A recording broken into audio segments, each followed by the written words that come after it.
a better Nigeria? Is it a myth or do we keep hoping? Nigeria is a highly religious country. How come corruption thrives? Why is adoption not encouraged in Nigeria? Is there a future for the Nigerian youth? Being rich and famous, is that the only drive to be an artist? What makes a great nation? Is it the leaders? What about the people? This is Answers with Dr. Reju. Hi, my name is Onari, and this is Answers with Dr. Reju, where critical life issues are clarified. Today, it's a special day. We have a group of businessmen who meet together to bounce ideas, as well as our regulars. Obi Brown, you're welcome to the program. Adam Slojok. Thank you. And Dr. Reju. Thank you. Now, we've talked about a lot that relates to business over the past 4 weeks. You can visit our website, www.answerswithdrredu, for all our previous episodes. But today, like I said, it's special. We're going to be rounding up with the crux of the matter, on business, which is business financing. Please introduce yourself. All right. Good evening, everyone. My name is Shegun Bolagun. I'm a school administrator here in Jos. Okay. Businesses generally, and especially with school business, especially when you are not established yet, you have a lot of things to battle with. Getting money for business. My question would be, looking at the terrain everywhere, what are the most ethical approaches getting money for a school that is just starting, does not have name, does not have many students? What are several opportunities for startup businesses or growing business to actually get money? All right, thank you, Shagun. I will approach that again in a way that will remind us of the whole idea of business when we started out, that business must first of all be a product of an aspiring businessman seeing a need. Now, in that kind of place, is there a need for education? Is there something you want to add to what is already existing? Is there a different way that you want to do that? Now, that is what is going to inform whatsoever you bring up as a proposer to maybe an aspiring investor, right? And because you've asked this question, particularly because it has to do with school, because school is a kind of a unique business, but we can take that kind of principle and generalize it. Having established that, now, the unfortunate thing in our environment is that we don't have banks who do banking business. Most of the banks in Nigeria are not banks, they are vaults. That's what I call them. That, first of all, is a huge challenge for business finance. Now, if you're going into something that has to do with school, that has a lifespan of growth, and which growth is not that fast, it might not be too attractive to an investor. What I advise, and which we can also apply to a lot of other business when it has to do with finance, is that you want to start this business as small as possible, because the Nigerian environment when it has to do with finance is very hostile. It's very, very hostile. So you don't want to start with a lot of pressure that what you are thinking about is not how to provide service but how to pay debt. You want to start as small as possible. That comes with its own challenges, because honestly you can start a school without any money if you pay your rent in your house, right? My wife and I started the daycare right in our sitting room. We waited for a very long time, to start this daycare. We were waiting to start, and we couldn't start because there was no money, And there was a particular day we had the doorbell rang, and this woman came in because she had my wife somewhere, that my wife wanted to start the daycare, and that day she had to go to work and she doesn't know where to put this boy.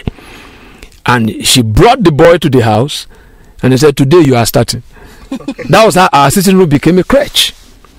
So there was no cost. The only cost was that this boy disturbs me in the morning when I want to do some study. But I'm saying that you don't want to put yourself under that pressure of going into debt. The idea of starting a business as small as possible works for every kind of business. In fact, most businesses with stories start maybe on the bed of the person that started. I work for an organization that will give grants to people. And one thing we say is that will you still do this if there is no grant? Will you still follow this initiative if there is no grant? So I will really advise, because I'm asking this question not because it has to do with school, but I said this can really be applied to everyone. start as small as possible. Start from exactly where you are. When that is the case, you will get to a point where people will want to invest. That business will sell itself. It will actually create a platform for yourself to attract any form of investment. So that's the way I'm going to answer that. It works for every kind of business, but maybe if somebody else comes up with another kind of business, we might have to look at it on its own merit. But for that, I think starting small, because if how we describe business is the way we are going into it to meet a need, you don't have to do it big. Yeah, but I mean, there are businesses that you need to get finance. Okay. For instance, a business that you need to procure some equipment, some machinery. Perhaps people want to go into preservation of agri-produce or, anything. But there definitely are businesses that need some money. Okay. Yeah. Startup machines. Exactly. Even at the smallest level, but, maybe you're talking about a few millions. The way I'll look at that is this. Maybe I should talk now as somebody who had worked in finance before, right? My approach to that is this. Especially for the businessman, you're not looking for money. You are looking for equipment. Right? You are looking for equipment. You made the example of agri-produce you want to preserve and all those kind of things. If I want to finance somebody who wants to be maybe a vulcanizer, let's make it very, very elementary, something right down the street, a vulcanizer. That person doesn't need money. He needs equipment. So why can't the person look for somebody who can buy those equipments for him, right? And that equipment becomes an investment in that business. His own ideas, his own skill about vulcanizing business, will also monetize it. It's also an investment. So because most of the time, the challenge with businessmen is that when they think about that business, the first thing that comes to their mind is money. But it's not money that they need. It's the equipment to work. If you ask me for 1 million naira, my first answer is no. But if you ask me for equipment to do, it's now making sense. Because now there's a guarantee that you're going to work. There's a guarantee that you want to work. That's why if you look at that particular line of how to start a business, see a need, hone your skill, then build partnership. Rather than going around looking for money, why don't you look for somebody who also shares your kind of passion? Somebody who, when you bring your skill to the table, the person can bring the equipment to this table. So that's the way I will answer that. Okay. I just want to bring some context into this. For instance, our market in Nigeria is peculiar. Now, you find out we're an economy where we import a lot of things, for our basic use. And these things we import, they come with a bit of standard. Now, if you say start small, we may have the challenge of meeting those standards such that customers may not patronize whatever we're going to start producing locally, because of lack of ability to meet such standards. So, how would you address that? The issue now is there is a particular narrative in society that once you go into business, the first thing you are looking at is those who are competing with you. Right? And that's a wrong approach into business. I would rather look at it like everybody has a market share. His might be 98%. There's always a space for me. And remember, if business is not about making profit, if business is about providing a service, if business is about creating a product that meets a need, then that tension is removed. You can't do business with tension. Right? Because if this is something you enjoy, if it is something that you just believe that society needs it, it gives you an assurance that you are needed. Because you've done your due diligence, right? That this is needed. So because you're already comparing your business to somebody who's been there. The person has paid his due, pay yours. Don't look for big patronage from day one, right? You see, this starting small is what is going to make you really, really an icon in years to come because you have a story. If you listen to any businessman that doesn't have a story, don't believe him. If he doesn't have a story of failure, if he doesn't have a story of very, very difficult startup, don't listen to him. Businesses are like humans, they grow. They grow. But we want to start building the house from the roof. You're already talking about importation and those kind of things. Man, start from where you are.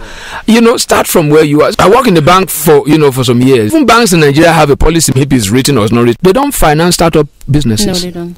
They don't. That's why I said there are no banks in Nigeria. We just have vaults. They just keep money in vaults. And, so that's a hostile environment, but it also presents an opportunity for us to do business correctly. Start where you are. If your customers are just 2 or 3 or whatever, cool. So it's not, you're already thinking of those who have gone ahead. You've not listened to their story, how they started. My name is Leo Shunom. I do banking. You've talked about no banks in Nigeria. I'm sorry, but it's the truth. and the reality is that commercial banks in Nigeria hardly finance startup businesses. So I wonder what to do. Yes, but startup businesses, in some ways, they need money. Not only equipment, they need money, cash to start it. What other ways can startup business get their finances? Let me just give you context because you may need some staff, to help to do some things. So staff? Maybe just 1 or 2, and then you need to pay them salaries. You need a little bit of money to do some marketing. Marketing is expensive. But just a little bit of money, logistics. Not only equipment. So okay, now if we are removing banks from the equation, are there other ways? You see, this might sound a bit. I've been accused of being too, being too idealistic. But that's the way I believe it works. That particular need that you have seen, that is actually giving rise to that business, right? You can share it with some people. Maybe I'll tell you how it works in politics, in developed countries. Politicians who seek public offices, they sit down, look at what they bring to the table, craft a vision, and they share that vision. Those who actually buy into that vision put their money in it, right, to see that vision get realized. For that, in places where it works, it's not an investment. They're actually promoting, they're bankrolling a particular vision. It can work for business. But so you have that idea, you do your due diligence, maybe you seek the assistance of somebody who can help you put up a good proposal, and you share that vision with some people. It might not be an institution, right? But people of like minds that might come, and it might be little things that comes around. That takes us to the 3rd level in that journey of establishing business, about partnerships. That's something that is not common in our society. Because in our society, we want to do it alone. We want to be chairman, chief executive, chief financing officer. We need to appreciate the place of partnership. And these partners too are businessmen. So when they are coming, they are not just coming to help you do something. They want to be part of something that you are doing. So that thing becomes, now this is not just my idea. It's becoming our idea. Because you can get those staff, right? And it might be the hours that they put in that business, it might be their own investment. It might not be that you are going to pay cash for salaries. It might be the hours they put in that business that comes as an investment. So that might be a way of raising funds for it. Because it's example about, paying staff. It's very, it's real. It's real, But now you're saying get some staff that will come and work for some hours and that's their investment. I can say that is real, but that I have not seen happen. Somebody can pioneer it. You see, you spoke about school, right? There are some schools that start and they actually get the parents of the kids to come and serve as teachers, right? And there is a way they kneel that out, in terms of maybe the fees that they're going to pay. You see, these things work when we don't see business as a means of making money. Because what is important in that school is that kids get educated. I have a lot of friends in America who, most of these grandmothers, there is no time they don't go volunteer in the school. They go volunteer in the school. especially in their children's school and all those kind of things. But the moment we see business as a means of making profit, we have this challenge of business finance. We will not be able to do these things that I'm saying. I don't have money, but I have time. Because the whole thing that let's get this done. Yeah. Let's get this done. Because this business finance is not only cash. What do you need the cash for? You want to pay staff. Now you have someone that can do it. And then they can put in that, we can record it in the books that by the time we start making the money, we're going to convert this one to equity. The time that you've spent here. So there are a lot of ways. If we follow that particular procedure, see a need, right? Hone your skill to position you to be able to meet that need, then seek partners who can do it with you. Once that particular responsibility is shared, you see that business will take off. I don't know if I'm helping you guys. This is Answers with Dr. Reju. Adams, go straight ahead. Yeah, so do you endorse any government institution that gives loans to businesses? We have UWIN, we have Bank of Industry, we have soft loans. Do you endorse any? Yeah, I mean, it's a good idea. For as long as the purpose of that loan going into that business, it actually also consistent with the philosophy that starts up the business. That is, the person that is starting the business to provide services, whatever loan that's been given into it should also have the provision of those services as primary, and not that the primary thing is that the business should pay us back. The business pays back, but that's secondary. That is, when that money goes into that business, it is like a joint venture. The success of that business is not measured in terms of how quickly the business pays back the money, but the extent to which that business is able to meet its goals. You know, it's like we sink together, we swim together. That is the only way, it's going to be beneficial for that business. So that's Islamic banking. Islamic banking is a very accurate way of banking. I was privileged to read, about Islamic banking. And to me, it is the most effective way of financing a startup business, right? Because it's swim together, sink together. Because it's not interest, but it's not interest free. They only share profit. That is, if the business doesn't make profit, nothing comes to the financier. So the financier now becomes involved. Part of the cost of the financier is that they have to also hire experts to be able to see that the business operates by its principles, that the goals of that business are met. So for me, if anybody is going into business maybe on a startup case, it's Islamic banking by its philosophy, if that is what they do, right? I don't know if that's really what they do, if it is how it is written in the books, in the annals of the principles of Islamic banking, it is the best for a startup business. Because it's not about interest, it's about that business. The bank comes in as a co-investor. The bank is a partner. If that business goes down the drain, the risk is shared, the profit is shared. So whatever comes to the bank is based on what the business is able to generate. Because most banks that operate by this Greek and this Western, this capitalist kind of thing is whatever happens to you, make sure our money is paid back. Because when we studied banking, they said that even if there are some business that is going down, what that business needs is not pressure to pay back, is more money. But we don't see that today. There's one that I've seen that gets me worried about our banking industry.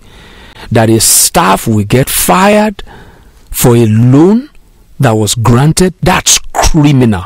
That is so unethical, because that loan given to a customer is not that staff responsibility, it is the bank's decision. No single staff can grant a loan. It's unethical. The CBN should see into that the staff will be suspended or even sometimes fired because a loan went bad. That's criminal. That's so unethical. Tell them.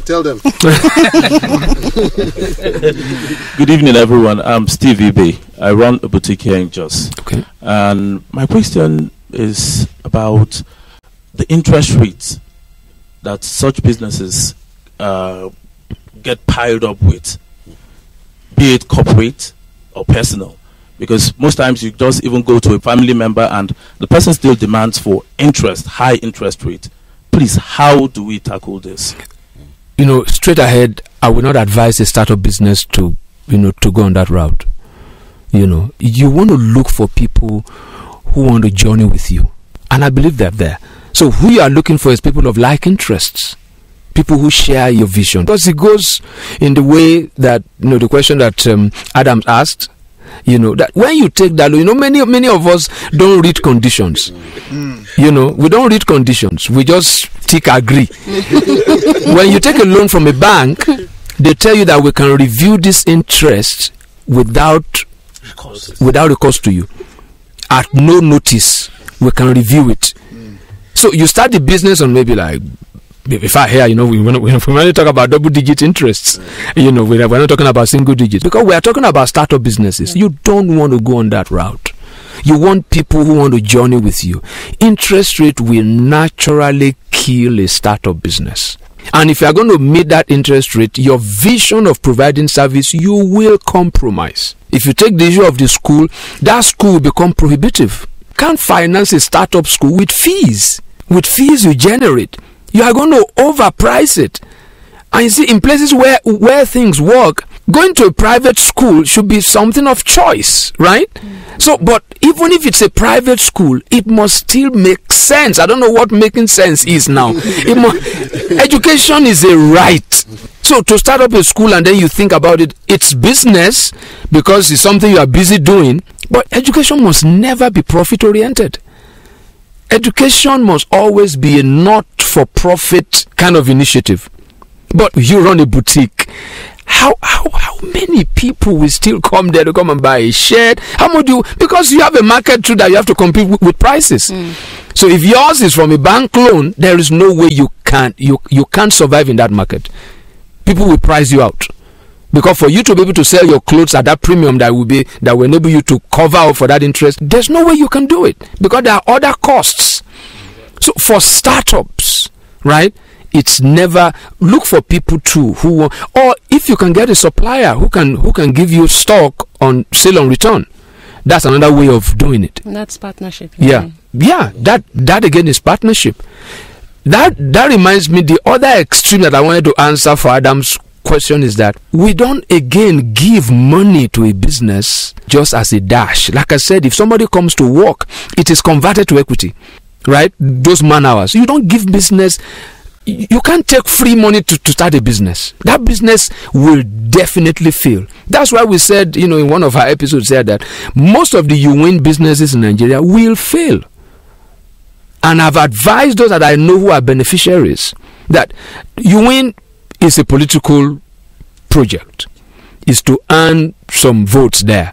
So even the procedure for beneficiaries, the way they select them, is a bit emotional, is based on sentiment, is based on man, no man, and that kind of a thing. So, but for the fact that money is a dash, it violates every principle of business. It violates it. And I've told those who I know who are beneficiaries to, you consider it as a loan, even if it's an interest-free loan, and pay it back to yourself. It might take you 5 years, it might take you 6 years, but put something aside to pay that thing back, and then you can reinvest it back in that business. If you are in business, you need a minimum level of responsibility. You need a minimum level of pressure to make you responsible before you can really do that business, excellently. That would be my take on that. It's not the right decision for a startup business to take an interest-bearing loan. Neither is it very good for a startup business to take a dash, Neither is it good to take a dash. Yeah. Okay. Like I said, if you get, for your boutique, if you have somebody who has stock, maybe a bigger boutique, because the way they do it, those who do this business, especially in boutique, you see a lot of these southern eastern businessmen, somebody has worked with them, honed his skill, and then he's going to start up his own. They give him stock, right? He give him stock, and he sells and return. He sells and pay back. That stock that they give him is finance, right? It's money, but in kind. In kind. It's still finance. That to me is the most effective way of starting a business. Businesses that operate that way, they continue to expand. They continue to expand. And you see that most of the southern eastern guys that are involved in this, they've done so well. They've done very well. You trace the story to the first guy that started. Maybe started in the room. But somebody wants to start a boutique, the first thing you think about is to go hire a shop. What's wrong with your bedroom?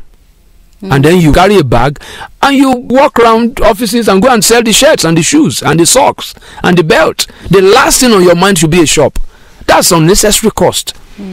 You know, that's the way it works. Because many times the plan for the business is so humongous that we always need money.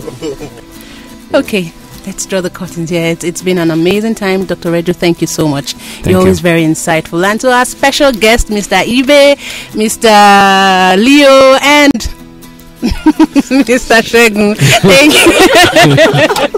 Thank you for being on the program today. Adams, thank you. And Mr. Obi, thank you for being on the program today. Give us a call or chat us on WhatsApp on 081-4456-9000. Check out our website and interact with us on www.answerswithdrreju.com. Like our Facebook page, Answers with Dr. Reju, or send us an email at answerswithdrreju@gmail.com. On Twitter, we are at Dr. Reju Answers. You can also subscribe to our YouTube channel, Answers with Dr. Reju, where you can get all our episodes. Join us again on Answers with Dr. Reju, where critical life issues are clarified.